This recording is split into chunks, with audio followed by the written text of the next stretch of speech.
Joining us now for our weekly mental health talk is Carrie Krawiec, a therapist at the Birmingham Maple Clinic. Carrie, thanks for being with us today. Good morning. Thank you for having me. Yeah, glad to have you on. We're in a period of time where there's been a lot of inclement weather. More is, of course, expected as tends to happen about this time of year. So that's one of the many reasons why people may be traveling around this time. It's also a time where a lot of schools, universities, colleges, and high schools are getting around that time where spring break comes around. And with that, a lot of people may experience one of many very common phobias, which is a fear of flying, and that is one of the things on the docket for us today is talking about aviophobia. Tell us about this particular fear and just how many people tend to be affected by this. Is it more common than we would think? Sure. So aviophobia, it's also called aerophobia or even petrohamophobia, but it is of the top 10 phobias that people have affecting 25 million Americans each year, generally in the ages from about 17 to 35. The thought behind this is that perhaps younger than this age, people aren't necessarily aware of the potential loss or risks. And right in the prime of this age, people may have a lot of goals or a lot invested in their life, dreams, fantasies for the future, marriage, childbirth, owning a house, things like that. And so the potential fear of a catastrophe while flying might be heightened during this particular age range. So the fear of flying is part of a anxiety disorder called specific phobia, which there are many specific phobias. The fear of flying is, a fear of an experience, but it also brings up and touches on some other phobias such as claustrophobia, the fear of confined spaces, phobias related to germs, phobias related to be around crowds of people, phobias related to storms. So the fear of flying can actually evoke connection to a multiple, or fear of heights as example, another one. So it can actually connect to some other specific phobias that aren't exactly related to flying, but tap into it also. Going back to kind of a bird's eye view of phobias in general, because aviophobia is a very specific one. Same thing with claustrophobia and Mhm. some of the others that you had mentioned. How generally, from a professional standpoint, do you typically see in your patients of this kind that these phobias develop? Is there a not necessarily a set methodology or a set way that this happens, but are there certain factors that may contribute to someone developing a phobia that is serious like this to the point where there's a diagnosis involved? Sure. So, I think you and I have talked many times before when we think about diagnosis, it's about meeting, certain diagnostic criteria, but in shorthand, intensity, frequency, and duration are really the things we look at. How long has it been an issue? How disruptive is to a person's life? And how intense are their symptoms?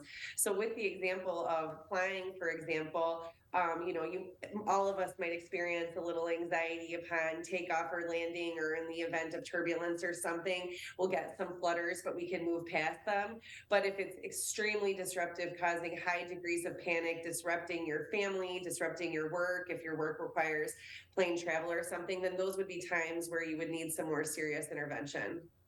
And in terms of that intervention or the treatment for some of these phobias, how do you go about that? Because I would think the end goal is to be getting someone to a point where they're able to at least manage these sorts of phobias or these fears that they may have developed over time.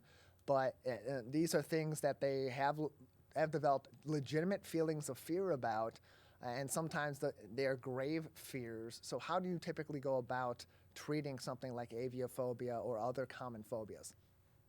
Sure, I think one of the things too that is part of the diagnostic criteria is how irrational is the fear. So in the example of flying, it's absolutely true there are some risks incurred, but there are really not more risks than other forms of transportation.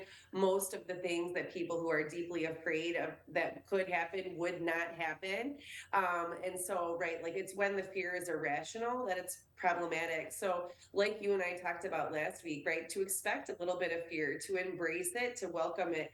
The act of traveling is anxiety provoking. You have to be at certain places at certain times. You have to leave your house or other loved ones, right? So, like, to expect certain amounts of fear and coach yourself to cope with those fears. It's sort of when we misinterpret our fear and our irrational thoughts and we combine those together and we create panic, that's really what becomes problematic. And so initially, talk therapy and cognitive behavioral therapy can help replace the thoughts and behaviors that escalate that fear. In some cases, certain sort of exposure therapy, doing some research or learning about the safety or operation of planes or travel. Going either nowadays they even have like simulation to, sort of put yourself in environments that sort of virtually simulate some of the experiences while giving you the tools to cope and calm during that time. Going to airports, watching planes land and take off, kind of taking a gauge of how often or frequent do you see or hear of problems in relative comparison to how much travel is happening, and using that information to help kind of cancel those irrational thoughts. Something you and I have talked about also many times before, sort of breathing, mindfulness, meditation, the grounding exercise, but getting very well versed and well practiced in breathing and calming techniques so that you can apply them when you're in, a plane or travel or a situation that's evoking some fear. But it's best practiced early and often and applied when needed. Trying to apply it in the moment is the most challenging. And for someone that may be afflicted with one of these sorts of phobias, and you mentioned sort of that immersion, uh, gradually, of course, I would presume would be probably the best way to go about that. But for some of these people, they really just want to face that fear head on and try to beat that out in one fell swoop. How effective can that be, or how ineffective can that really be, and ultimately build those fears that much greater if someone is trying to take that method as opposed to a more gradual method or a variety of different methods with a professional? Sure, there are different philosophies and schools of thought on this topic, and I would think in any form of therapy, in any form of treatment, we talk about goodness of fit. The most important likelihood of success is the good fit between the client or patient and their therapist personality, style, education, training. So for some people, the cold turkey, jump right in the water kind of approach may be the most effective, and for others, doing, like you said, sort of a graduated exposure therapy where you sort of rank order your feared situations and kind of start at the bottom of the list and kind of check them off. And as you gain mastery at each one, work up to higher and higher. So I think, those, it really just depends on good fit. And as a client, as a consumer, I would really invite people that, you don't have to stick with the first person you get. It's okay to sort of shop around and look for that good fit. That's the highest likelihood of success in treatment.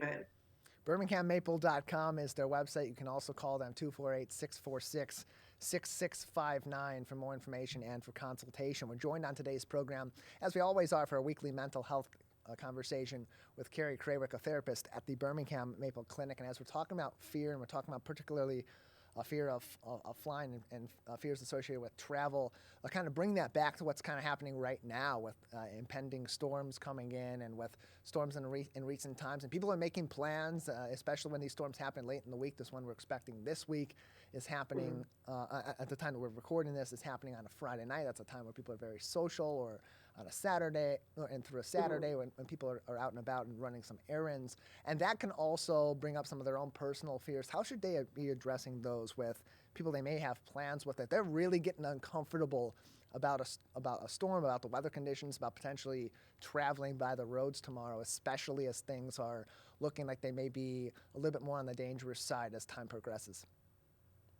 Sure. Like I said, I mean, the difference between a phobia and not is, whether it's rational or irrational. And so, like if you have some fear, it is important to be intuitive, to be safe and use common sense. I mean, even from airline travel, I thought it was really interesting that just this morning there were sort of three travel incidents across our country, one with turbulence, one with a battery issue, and one with a person maybe up to no good. And so I think, to use your own common sense. And if you have some fears, to kind of use that information and use it to take care of yourself.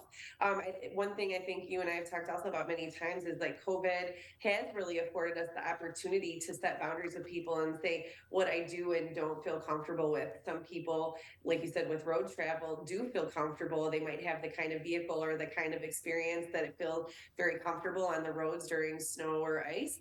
And other people say, look, that's just not for me. And I think having respect where people at is a little bit separate than if someone has a irrational fear that's disrupting their life. Now, if it hasn't snowed and someone's refusing to leave their home or using it as an excuse, and this is routine behavior, it's disrupting their work, it's disrupting their family's lives, that would be a separate issue that maybe would require some confrontation by some close family members to say, look, this is sort of above and beyond how we've diagnosed the situation or assessed the situation.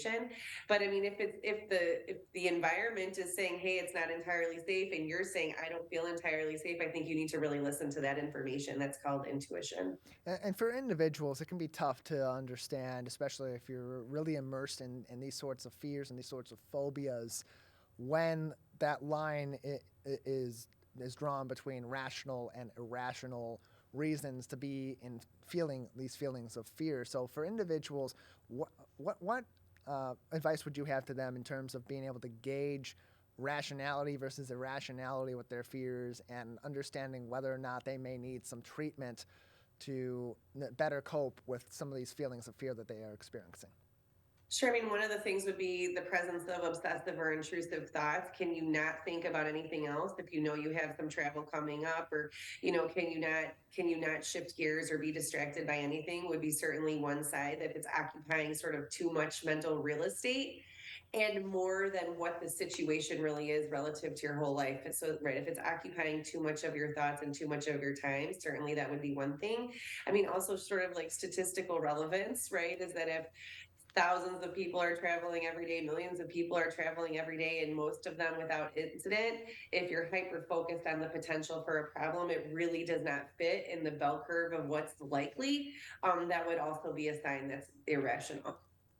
Yeah, for reference, there are millions of people that are affected by these sorts of phobias. In fact, aviophobia affects over 25 million adults presently, and that's with a pretty well-known fact in travel statistics that the air travel tends to be way safer than any other form of travel that includes driving on the roads in clear conditions. And so that's really where, as you mentioned, Carrie, that measure of rationality versus irrationality and thought for yourself and for others comes into play as you're battling some of these phobias. We're joined by Carrie Krawiec, a therapist at the Birmingham Maple Clinic, on today's edition of the Megacast for our weekly mental health talk. You can talk with Carrie and other professionals at the Birmingham Maple Clinic by calling 248-646-6659 or visiting their website at birminghammaple.com. And Carrie, in terms of other people and their relationships with these individuals that may be affected